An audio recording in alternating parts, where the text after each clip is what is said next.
নমস্কার। আজকে আমার নিবেদনে কবি অভিক বসুর লেখা কবিতা ঢাকি কাকু।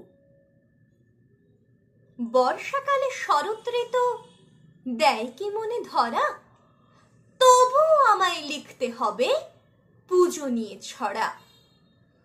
দুর্গা নিয়ে লিখছে ছড়া সংখ্যা লাখে লাখ। আমার ছড়ার বিষয় এবার ঢ্যাম কুড়কুড় ঢাক। মনে পড়ে পঞ্চমীর ওই শিউলি ঝরা ভোরে মা আসতেন নৌকা বেয়ে কিংবা গজে চড়ে। হঠাৎ কানে উঠত বেজে গিজদা গিজিং বল। ঢাকি কাকু হতেন হাজির, সঙ্গে কাঁসর ঢোল।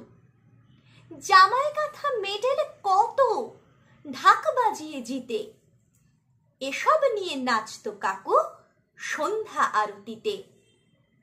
বিসর্জনের আগে কাকু বোল তুলত ঢাকে, মা দিদিরা সিঁদুর নিয়ে করত বরণ মাকে। সেসব এখন স্মৃতির পাতায়, হয় না পুজো আর।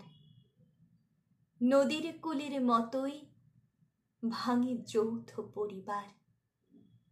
ঢাকি কাকুর বয়স অনেক, থাকেন পাড়া গাঁয়ে।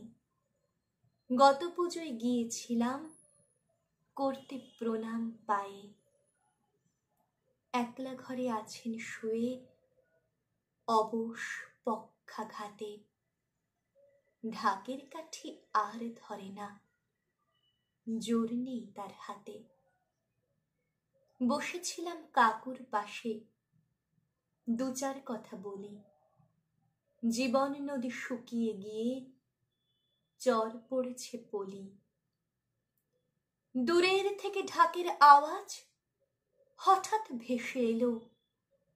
ঢাকি কাকু আবার যেন নতুন জীবন পেল। যতই শোনে ঢাকের আওয়াজ চোখ করে জল জল। একটু পরে চোখ দুটিতে জল করে টল টল। নমস্কার।